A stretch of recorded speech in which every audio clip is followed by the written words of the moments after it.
Welcome to Creative Mornings St. Louis. My name is Sam.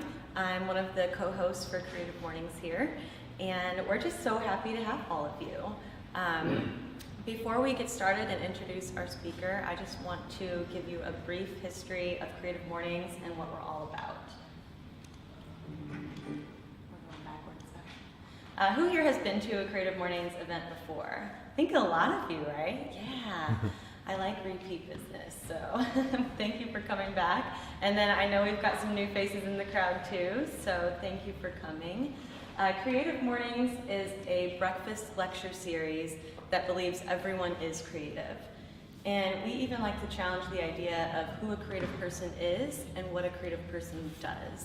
We don't like to silo our industries into different compartments. We want everyone to come together and collaborate, network, and grow from each other. We want people who think differently than us to come to our events. So Creative Mornings is not just in St. Louis, it's a global organization. We have 200 chapters now. I don't know if anyone saw the Facebook post, but that is so cool. Our network is so big. So please, if you haven't already, go online and make a profile at creativemornings.com. This can help connect you to different people all over the world. It will help you stay connected with Creative Mornings on a global level as well as a local level. We're headquartered in New York City, so this is our team in New York who keep us functional and running every month, providing us with resources. And one of the things that they do, which I'll speak a little bit about later, is provide us with a monthly theme in which we ask our speakers to kind of give us their interpretation of. And this month's theme, Inclusive, was chosen by Grand Rapids, which is really funny because I was just there. Oop. I think this is a global sponsor slide. So we have global sponsors, which is WordPress, MailChimp, and Adobe. And we're having some difficulties with those. We also have some local sponsors. Caldy's Coffee, so thank you Caldy's, and thank you to the St. Louis Fashion Fund for hosting. So I'd like to invite Kathleen Bibbins to come up and just say a few words about the St. Louis Fashion Fund. Good morning, everybody. I'm so happy to have you in our beautiful space. I'll be very brief. We are a not-for-profit, and our mission is to enrich St. Louis through fashion. We do it with 3 pillars. We have an education program we call Future Fashion, where we're targeting 14 to 18-year-olds. It's fairly new, and we're looking to build that out over the next couple of years to include adults and younger children. We do, along with that, we do community outreach. We have a couple of programs called Creative Process, and speaking of fashion, little advertisement. Our next one is Wednesday, May 1st, here from 6 to 9, so if you can make it, it's another great creative opportunity to network and enjoy people.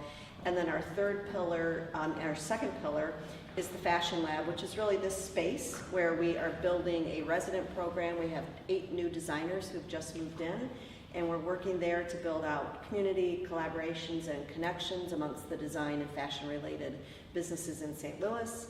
And the last piece is economic development. We're in the historic garment district, and we work with the city of St. Louis to revitalize that and build that out. And we've also brought a manufacturing plant that's going to open in the fall to St. Louis, a knit manufacturing plant. So that's what we do, and I thank you for enjoying our space. Awesome. Thanks, Kathleen. So as I said, headquarters gives us a theme every month, and this month's theme is inclusive. And I really like this theme because it's high level, but it's thought-provoking, and there's a lot of different ways that we can take this. I was thinking a lot this week about innovation and kind of where the future is taking us, and I really don't think that there can be any innovation without diversity. And there can't be diversity unless there's inclusivity. So I think it's a really important thought for all of us as we're kind of advancing ourselves personally and professionally. So our speaker is a Ghanaian transmedial artist examining beauty and colorism, the politics of clothing, complexities associated with global trade, and the residual implications of colonialism in post-colonial West Africa and Western cultures. She received her BFA from Webster University, where she's currently an adjunct faculty member. She also has her MFA from Washington University and is currently working on her MA in Fashion Design and Business from Lindenwood. She was the 2016-17 Romer Bearden Graduate Minority Fellow at the St. Louis Art Museum, is the recipient of the 2018 St. Louis Visionary Award from the Emerging Artists, for Emerging Artists in St. Louis, and in 2018 received the Creative Stimulus Award by Critical Mass for Visual Arts. Currently, she is the inaugural curator in residence for the Center of Creative Arts. Please help me welcome Yvonne Osei. So inclusive, when you think of the word inclusive, you're thinking about something that's together, right? Something that is global, something that's incorporating, right? Full, in some sense. Something that's broad, embracing. But when you think of exclusive, you're thinking of something that's restricted, right? Something that's narrow, something that's very limited. What was interesting to me was to look at the verb, but also to research the noun of inclusive, which is inclusion. And one of the synonyms that I found with inclusion was the word embodiment. Over the past 10 years, I've been making sense of the word embodiment and what that means. To embody something is to really belong. The word body is also, fixed in the word embodiment. So you're giving it your all. You're, in a way, even deeper than being attached to it. You are one with it. And this is what the word embodiment is what I use to describe how I understood or experienced art in my own culture. I'm from Ghana. I'm specifically from the Ashanti Kingdom, which is located right in the heart of Ghana, in the central parts of it. What you're seeing here are men carrying an art object. That art object is the golden stool. In Ghana, in the Ashanti Kingdom, the people are legitimized by this object. What I mean by that is that there's a story that's told to us that the golden stool was conjured from the heavens, so it was actually brought down to the Ashanti people by a fetish priest. And the seat of the Ashanti Kingdom is because of this golden stool. As a child, being told that story, it's interesting because what that means is that if this golden stool doesn't exist, the Ashanti people don't exist. And if the Ashanti people don't exist, my identity is erased. So even growing up, I was like, how can art have this power? If art can give an entire people a legitimacy, then it's something worth pursuing. In the Ashanti culture, art is kind of, it forms a synergy with life. Everything that we do, in a way, borrows certain artistic elements, both visual and performative. What you're looking at here, even the clothes that they wear, the colors that they wear in the clothes, the way it is folded, for example, this folding versus that folding, all have certain codes, all have certain meanings that communicate certain things at certain times. The staff, the linguist staff that you're seeing here with the crow on it, is a representation of a specific people in that culture. And even the posture of the sword and how it's being held, how they're walking, how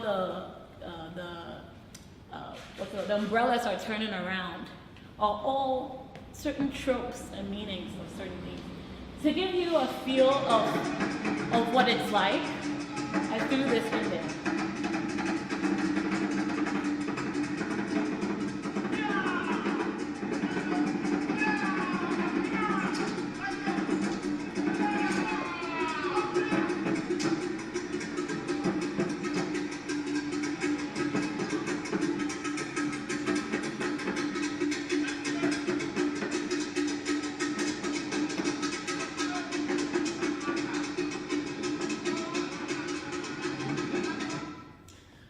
I'm very influenced by this culture and the way art is in a way thought of or used to build up the society. That even the drums, the beat of the drums, the way art is kind of centered on community, how art is publicly celebrated, is something that I'm really interested in, and something that I try to incorporate in my own work. So this is one of the first images that I took when I came to move to St. Louis in 2009. And I was trying to make sense of the word black. A lot of times, I would go to class and they're like, oh, we have an African American in our midst. And I was like, well, even the term African American was something that I needed to find out about. It's something that it's a people that are broad, that in a way I knew very little about. But for someone to just assume that I was African American without even, finding out or having a conversation with me was something that I found was really interesting in this culture. The idea that what you look like and who you are is summed up in things that you wear or how you look like is really interesting. The fact that, I am black, I'm a black female, I'm a black immigrant female, I'm a black short immigrant female, I'm a black short immigrant female wearing stripes. It's something that's interesting. It defines who you are. It was very different from the culture that I knew back in Ghana. And the idea of physicality started to really think about physicality and what it means in this culture. So I did this, in a way, experiment when I went to, with Webster students back when I was, I believe in my sophomore year, of the word black. But the word black was constructed in white pearls on a white background. So even though the word says black, the color is actually white. So what I did was have, I started with my family. That was my sister in the previous slide. But in this slide, a classmate. So I put this word, I created this sort of altar and put this word on there. And what I told people to do was to give me a visual interpretation of what they're looking at. My classmate walked into the room and he said, well, Yvonne, why am I here? I'm not black. And I said, well, look a little bit deeper. What color do you see? And he said, white. And I asked him, well, I'm not white either. So back then I was really interested in engaging people, trying to figure out what black really means in this society. I also was really interested in people's physicality, the hair that they have, the eyebrows, the eyes, the mouths. I noticed that my sister on your right had really strong and similar physical features to a very good friend of mine who was from Singapore. And so I brought them together and started playing with photography and playing with imagery using their bodies. I also was really looking at color and identity, even using my own body.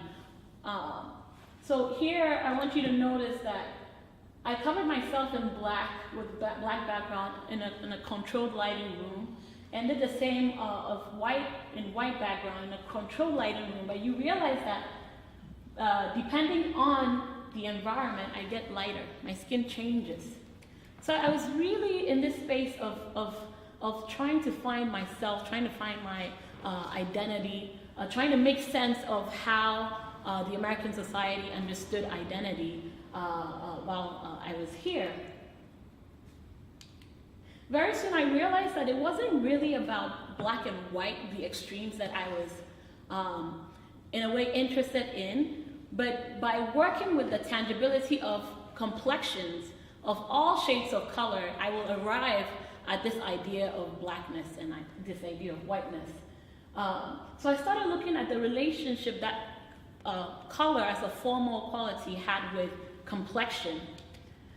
I also remember teacher back in Ghana when I was in grade 2, I would make these bright colored drawings and paintings, and I would keep on painting and painting and painting, and then he'll come to me and he'll say, well, no, Yvonne, you're overpainting it. You're gonna turn everything to black. And so I borrowed that metaphor of color mixing and how it turns into a darker hue to talk about inclusion and to talk about, universality in a way. So what I did was, after the performance, I filled a room with these portraits of kind of the end product of the performance, where they're all turned into this kind of muddy color, but they still have their marks that have been made by their own skin through the mixing. But you walk into that room and then you almost feel like you just stepped into the movie Avatar, right? That all of them look so similar in a way. It's almost like, well, he totally knows her and he totally knows her, and they did this together. But in actuality, all those videos were taken at absolutely different times, and none of them know each other. So again, this idea of color shaping the way we think and our assumptions was interesting to me. I also remember doing this performance where I gave everyone in a room a color. So as you walked in the room, you would have yellow, and Samantha would probably have pink. And the only thing is for you to not walk out that room with the same color that you started with. So what that forces you to do is to interact and to make a mark on people's skins, to, in a way, merge these colors somehow. And this photograph and other photographs resulted in that activity. A group in Netherlands saw that image and was really drawn by this idea of influence, this idea of universality, youthfulness, because of the energy that has. They were called Global Growth Institute, and they were looking for a new branding. What logo do you think they went with based on this image? What do you think? Middle. The middle. Why do you think so? Because you can see the overlap to letters. Interesting. And colors. Anyone thinks otherwise?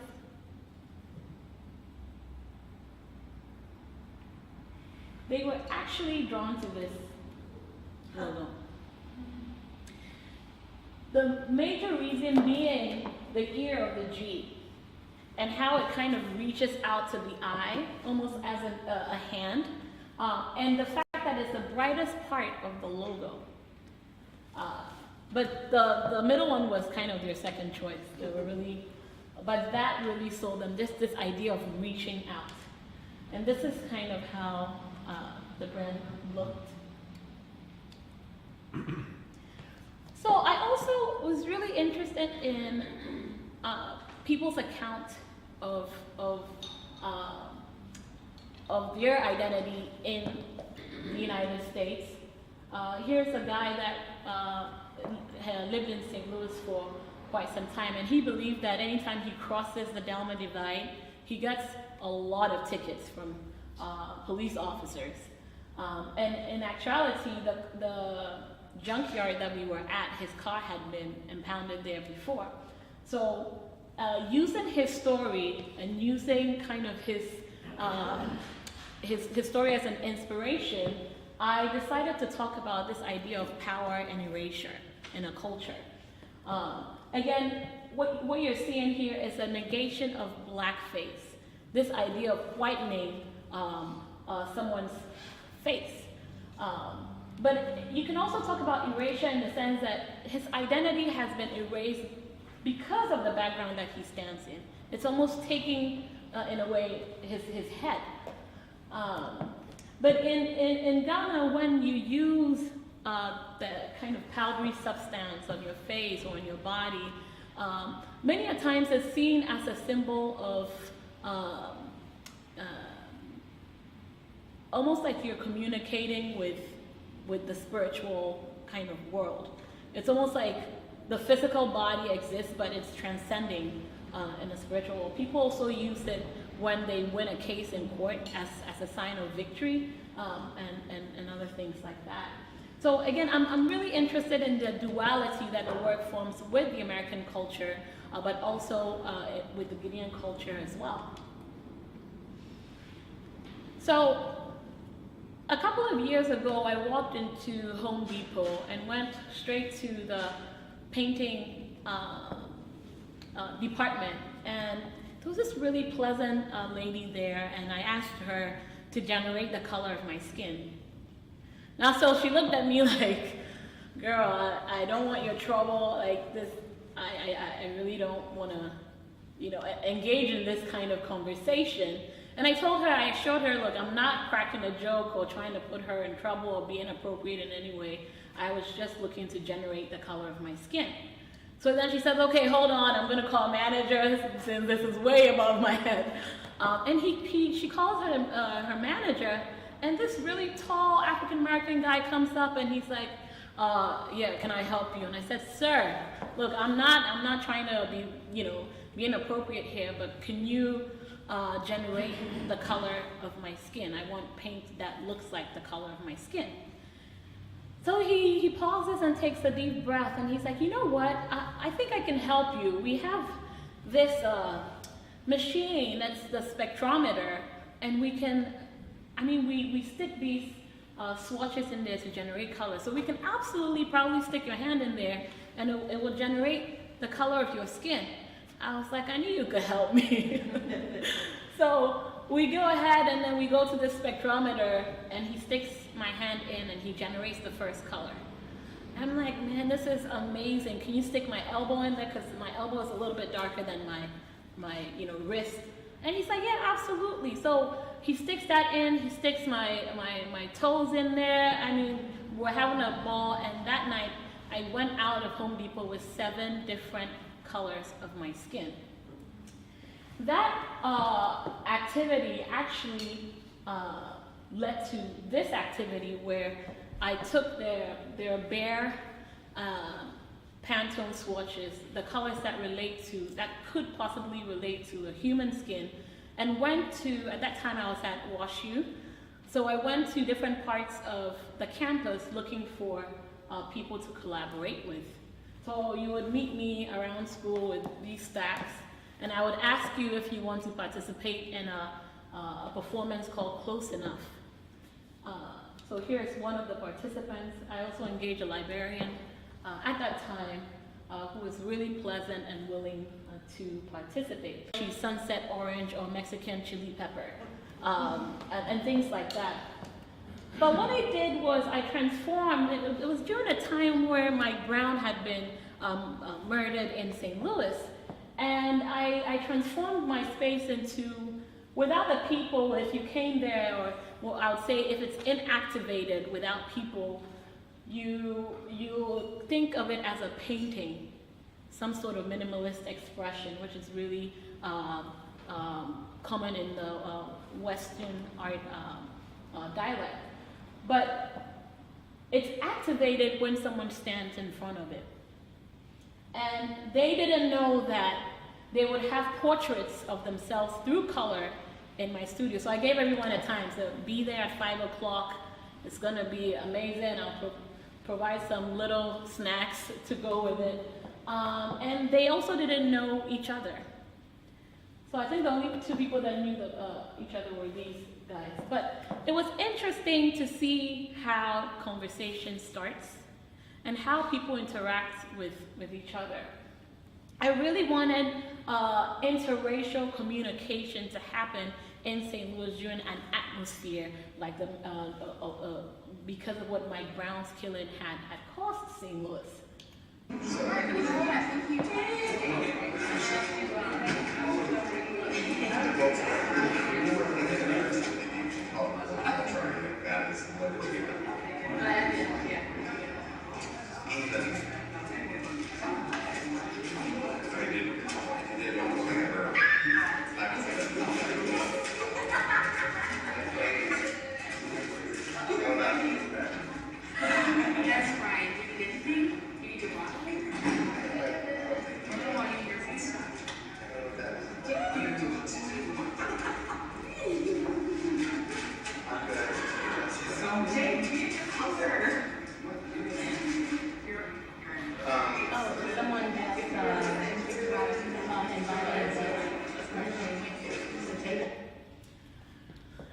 it was interesting because I actually got lost in my own work. This really handsome gentleman walked up to me and asked if I wanted some wine. And I said, absolutely. And then he says, well, red or white? And I said, I'll go with red. Guess what? He never came back. He said, can you stand in my spot for 1 second? And he never came back. But I made 2 new friends that day. One was a 60-year-old, and the other was a science student in a different department in WashU. So it all worked out. But for me, it's about art fostering lasting relationship. The fact that Ryan still communicates with this new friend. And it's also about human behavior. The fact that, you know, for the first 10 minutes, everyone was kind of like on the phone, you know, like, how long am I gonna be here? The rule was that you can absolutely leave the work, but you just have to find someone that you think is close enough to the color. And I said, it doesn't have to be literal. It can be metaphoric. It can be, I think it's even a good pickup line if you want to hit on someone, you know? You can be creative with this. So it was a lot of fun. So again, my practice is really going out in the community. I really want my art to be a lifestyle, you know, and to really live and breathe what I'm doing. So day to day, I'm always looking for opportunities to engage. So whether I'm in Togo, in the capital city of Togo on a bike, or I'm in a canoe going to Nzu, it's always about research. Or whether I'm in the Acropolis rocking the heads of 2 incredible gentlemen, it's really about that engagement. It's also about empowerment in a way. Sometimes I would go into a community and realize that the women are not as active. For example, in Nzu, I was met by a lot of men asking, you know, trying to explain the culture of the place and I said, well, actually, I want to talk to the women. I'm here for the women. So I changed kind of the language of what I was going to do there, but the creative activities I was doing there, and I centered it on women just so they can have the spotlight. And again, I'm also very in tune with the Guinean culture. I thirst and I crave for Guinean sensibilities of making. I try to go back to Ghana as often as I can. Those that are not from the United States and are from different parts of the continent know how expensive that can be. So, but I try to go at least once a year to, again, be energized and get more inspiration. I'm also very interested in the Guinean landscape and how it has changed from the time I left in 2009 to now. One of the things I noticed is how clothing has changed. And how you can, you know, clothing is a really interesting thing because it acts as a barometer for how, you know, the culture is like. Whether there's a lot of money in the system, you know, like what's going on in the society, what's the new, you know, bands, what's going on, basically. But I was also really interested in this idea of used clothing. And where they were coming from, how they were getting to Ghana, how they were being used. And I realized that one of the, so again, these ones were coming from the United Kingdom, from a church probably there. But I realized that a large percent of these used goods are actually goods that are not usable at all. And they end up on landfills and they fill up the Guinean community with a lot of trash. I was also interested in this idea of the knockoff, the fakes, you know, and where they were coming from and how they infiltrate the culture. But I realized that in Ghana, that the idea of authenticity when it comes to Western brands are not as important. I remember I was trying to find some men for this particular project, and I had bought these Nike shirts from Foot Locker for about $60, and I was like, well, if you collaborate with me, you get this T-shirt. And they're like, this T-shirt, I have about 6 of them at home, and all of them are kind of knockoffs, which are about maybe $2-3. But again, this idea of authenticity doesn't, like, no one cares. I would say not no one, but people are not really, when people wear knockoff, it's not because they want to live the brand, but it's a different mentality, it's a different idea of expression through clothes. Maybe it's about how bold the orange sits on the black, or how the Nike is written in a way, and how maybe cool, just aesthetically, not necessarily authentically, it looks. So this was another project, again, my fascination with this idea of the knockoff and the authentic, and the idea of a mannequin. And where they're standing is actually in El Nina, Cape Coast. That is a slave fort. And the idea was to hold a frame. You know, so they were standing like this for about 20 minutes. And one of the things you notice really soon is that the 2 men in the end is when this is at the scale that it's supposed to be, they bend because they become tired.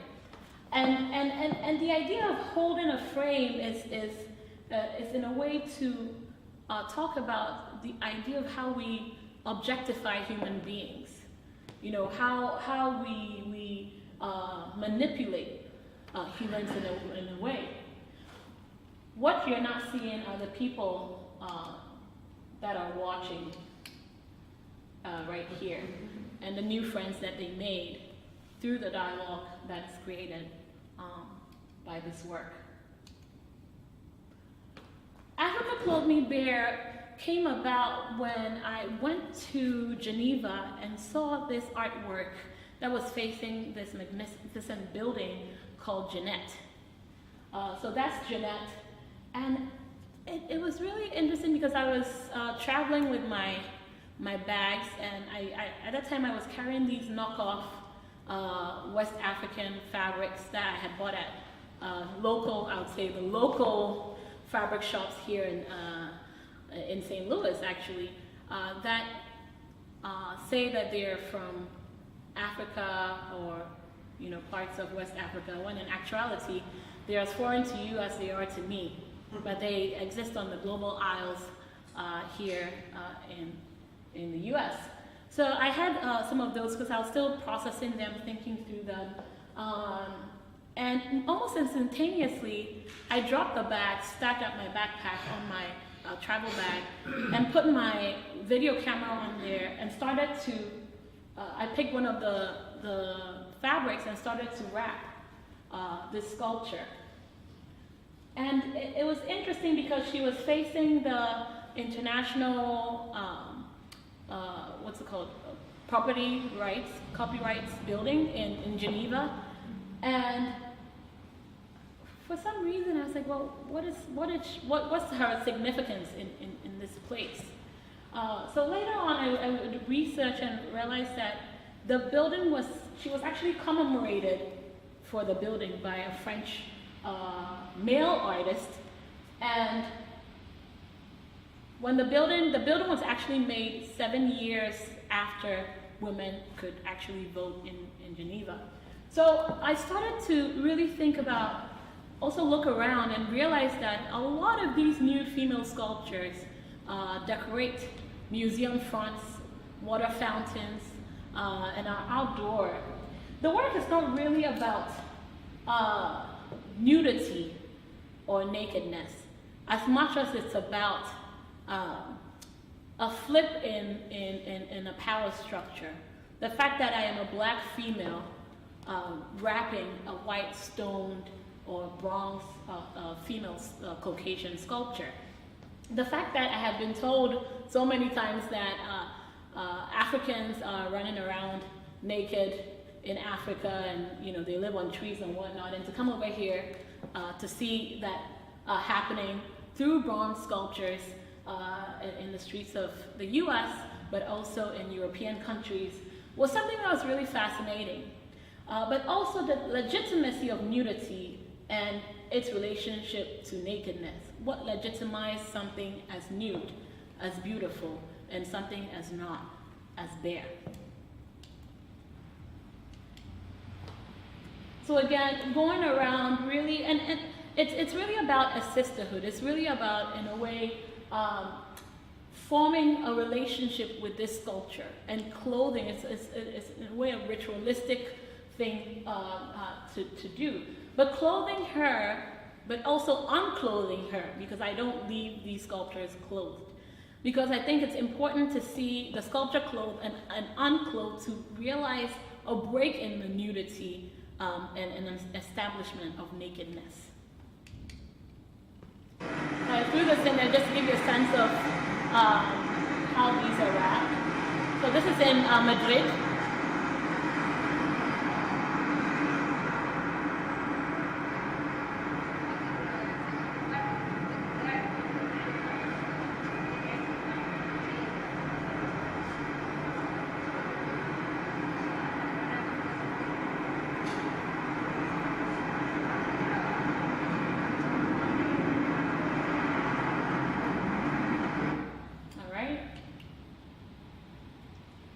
Some more examples of that.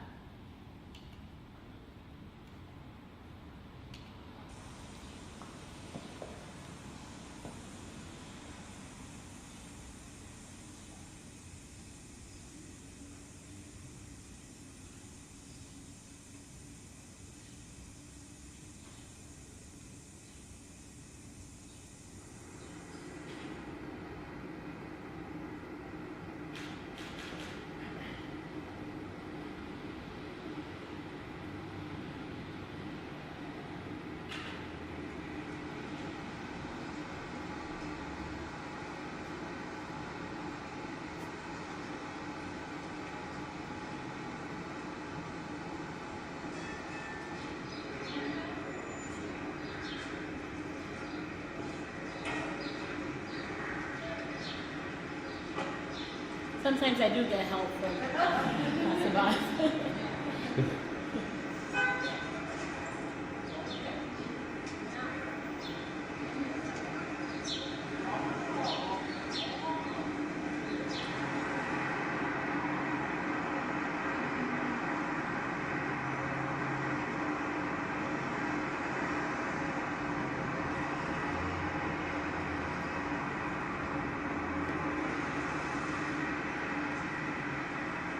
Some interaction from people. Sometimes I would leave the camera and then go have lunch or go a step away. And those are the most interesting for me, to see how people are sincerely interacting with the artwork.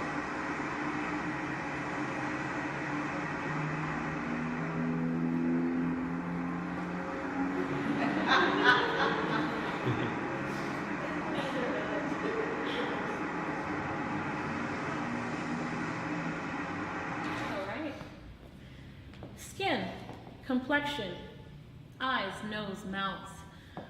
I'm very fascinated with the variations in people. I think I've been saying this for a while now. Even sometimes the piercings that people have, freckles, moles, aging, curly hair, straight hair, kinky hair, are all really interesting to me. I always say that one of the things I find really amazing is when people blush, the reddening of the face.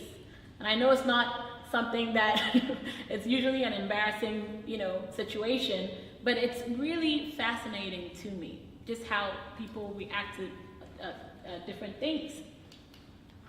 But I'm also interested in the language of textiles and how textiles can act as a way of communicating.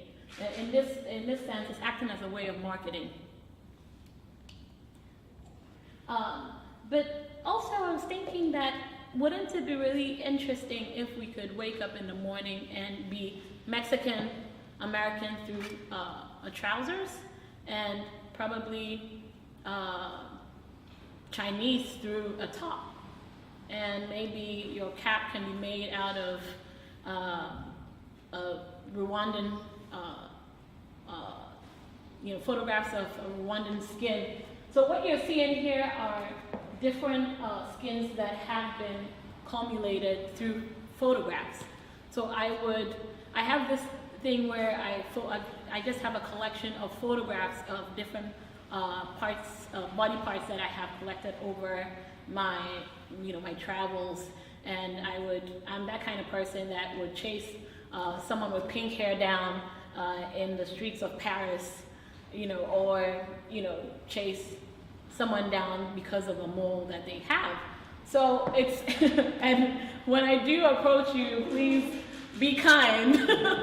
But yeah, it's really about wearing a different skin, experiencing the other in a way. It is about a celebration of humanity, but it's also a critique of how we've come to commodify different skins. So this series is called From Utopia with Love. Here's another aspect of it where, again, honoring the gap tooth. The gap teeth in Ghana is seen as a symbol of beauty. So this is a neck piece that I made out of teeth. It's called the Necklace of Laughter.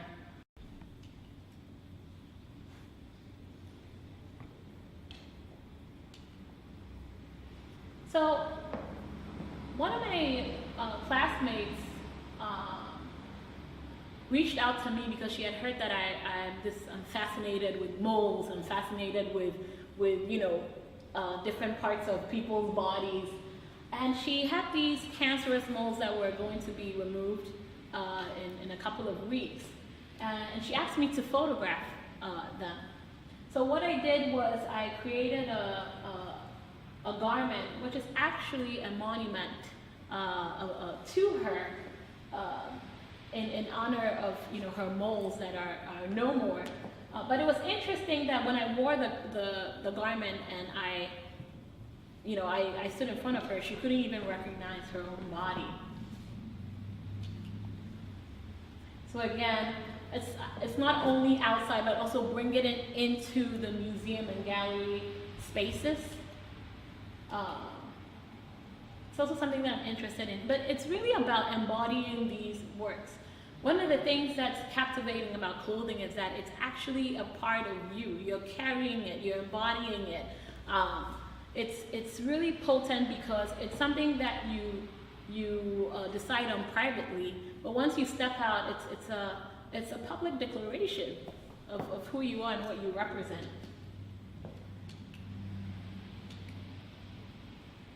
Okay, so I had a chance to also have an exhibition at Lohmeyer, and one of the things that the curator kind of honed in was to really bring the outside in, to have a form of familiarity with the collection and to create work based on that. But the thing with Lohmeyer is that as I walked around, I realized that I don't really have a connection with, I would say a personal or deep connection with most of the works. A lot of works are made by Western artists, a few African American artists there as well. But I started to, in a way, create my own language based on the works that were there. So for it was a 1-year residency. So for the first 6 months, I was taking photographs of almost everything. My feet on the park, walking around, someone drinking a Coca-Cola by the famous Tony Tassett eyeball. And I didn't know what to do with this archive of photographs. But then I realized that, well, if I see, for example, the Lieberman piece, and I see it as a blob of red, or I see this piece and I see it just for the shape and for the colors, I can subject these works into a language that I'm familiar with, which is making textiles out of that. So what you saw there was actually subjecting the space of the gallery into a form of pattern. I did similar things here as well, if it would allow me to click.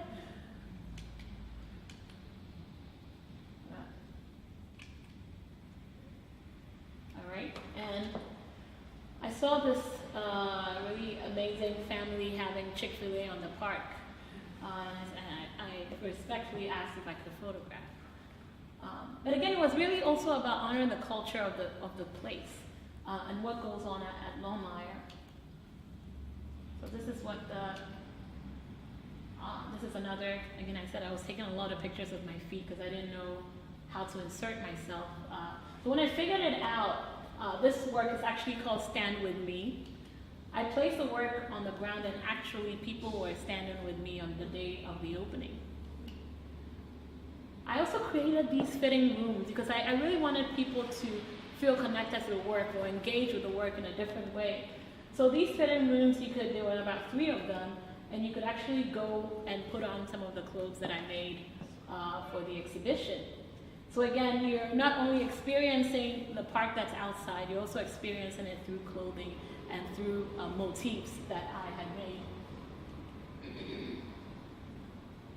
These works kind of filled the roofs, it filled the walls and the spaces of the gallery. It was really about creating this sort of environment, this kind of environment that you could insert yourself into, again, immerse yourself into.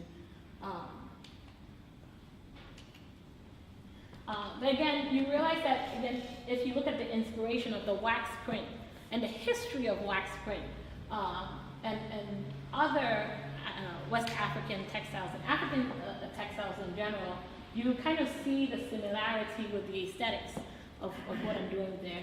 Also a fascinated child walking on, crawling on the artwork. So this series is a series called Here to Stay. And what I wanted to do is not only insert myself in the collection at Lohmeyer, but insert other people that look like me in the collection. So it was also interesting because the installation, people had picked selfie stations where they would take pictures in front of that. And I really enjoyed that because again, they're in a way have a sense of ownership of the work. This particular one was staging this photo shoot as a way of really claiming the language of the textiles that I had used there and its inspiration of the park. So again, putting them in a different landscape, a landscape that's familiar to them because of the textiles, the vibrant nature and how it relates to African prints, but also in close connection with Lohmeyer's collection.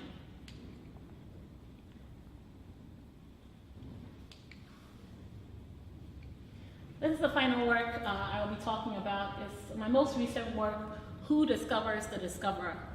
And it's, I think, a very tautological question because the discoverer has to discover that discovered and has to discover that discovered. But in school, back in Ghana, I remember going through social studies classes and learning a lot about colonial history. But I was fascinated with one particular one of a guy named Diego de Azambuja, who came from Portugal.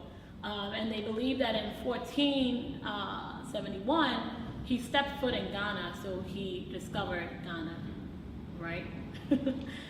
So what I wanted to do was to take up this idea of the Ghana schoolgirl.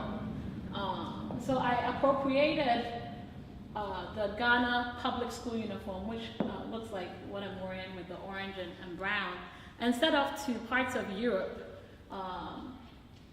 specifically Portugal, to look for this guy called Don Diego de Azambuja, because I had some questions for him. He's believed to have moved to Lisbon, so that's where he died. But it was interesting because I had this, again, this is me going to Washington, D.C. To ask questions and to, in a way, dissect colonial histories. I'll come back to this, but so I had this, is that a megaphone? Mm-hmm. And I was going around for 5 days looking for this Diego de Azambuja guy. It was shocking that no one knew him. Not even a no, this is something that we've had to, I mean, Diego de Azambuja, I know where he moved, what he built, he built he built a major slave fort in Ghana that really was a highlight of sending a lot of slaves from Ghana to parts of the Americas. So it's interesting to me, but I'll play this. It just means I'm looking for Diego Diaz-Ambuja.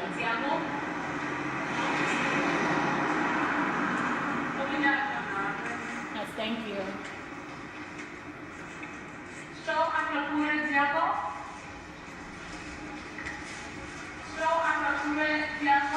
again, I was going everywhere, in grocery shops, tourist attractions, on the streets, restaurants, basically anywhere that I could, someone would have some information for me.